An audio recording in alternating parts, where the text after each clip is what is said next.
Hey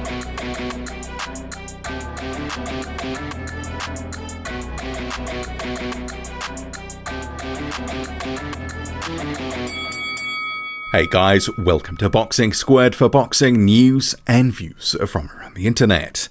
This is the post-fight review for the Alen Babic and Niall Kennedy fight in the UK, which was on the Joshua Buatsi undercard.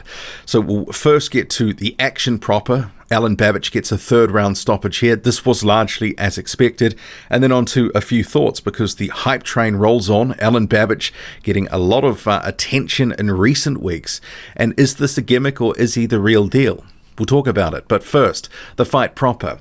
So this was a case of Alen Babic did exactly what he said he was going to do from the opening bell. The first round, he came out swinging and just let his hands go.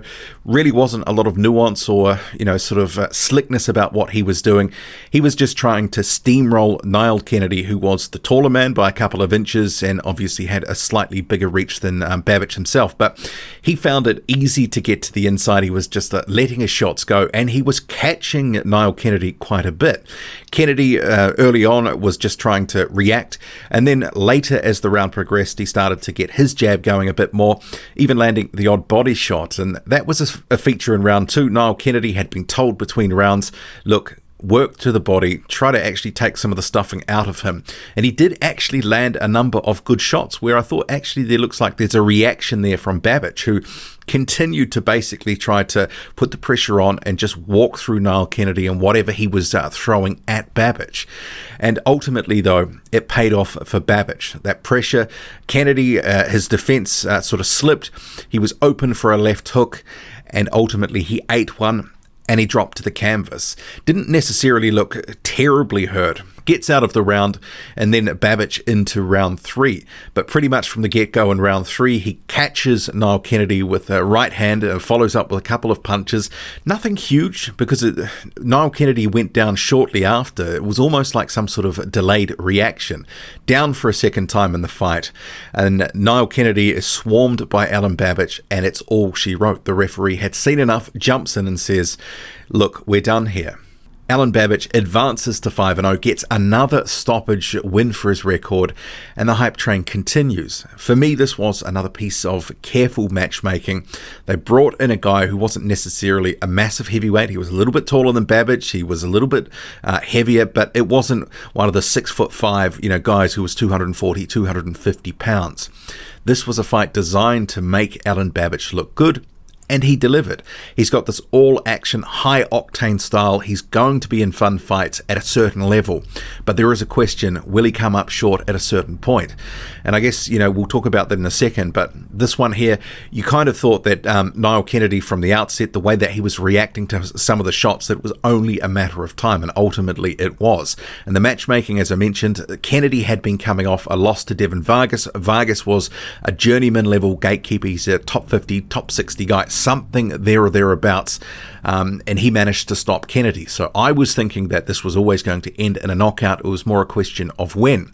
But we did see Babic eating a few shots. Kennedy was able to find the target with his jab to the body.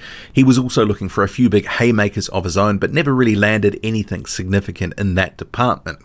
But overall, the test was passed. This was a fight designed to make him look good, and in front of an audience, a live audience across on DAZN and also Sky Sports, he was able to deliver again.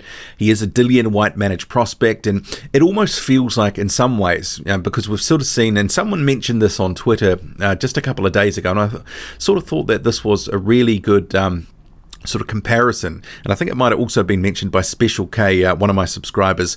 He was sort of saying that this seems to be a gimmick designed to maybe fill the void that it's left by Dave Allen, who seems to want to fight at a certain level, take his career a bit more seriously, and Alen Babic is really getting a bit of a push now by Sky Sports and Dillian Whyte, giving him that opportunity on his undercard on August the 22nd.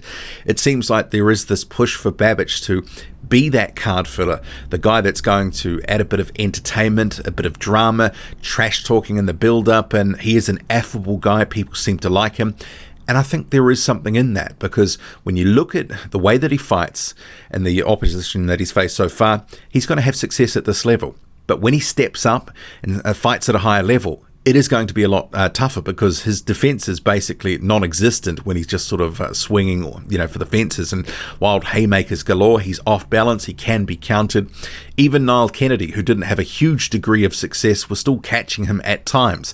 And if it was a better fighter, someone who's got a better reach, is a bigger man, good on the counterpunch, someone's going to pick Alen Babic apart and probably knock him out.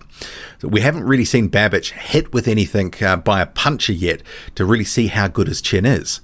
But in terms of this fight, he did his job. He added some of that value that they're asking him to add to these cards, with the build-up, the trash talk. He's basically saying, I'm going to go out there and try to blast these guys out in 2 or 3 rounds. He's stated, he's got a 3 rounds or bust strategy. It will come up at some point where he can't deliver. He might punch himself out and be there for the taking. But 5-0 at this point, the opposition will only be of a certain level. So don't be surprised to see more sort of on the level of a Niall Kennedy, guys who are just inside or outside the top 100, maybe closer to the top 60 or 70. But I'm not expecting any major step up soon. He's been calling it for Filip Hrgović, but in a way, I think you can also look at that as he's using Filip Hrgovic's name to some extent to help his profile. He's attaching his name to Hrgovic's and trying to build a beef and a rivalry, and he is getting some attention from that. And obviously the broadcaster and Matchroom are trying to play up on that as well, because if that fight happened, I think Filip Hrgović probably absolutely destroys him. But I like Alen Babic. He is a fun fighter to watch, and I hope to see more. What do you make of it all? Drop a comment, loud and often. Hit like, hit subscribe, follow me on Twitter, boxing_squared. I'm out.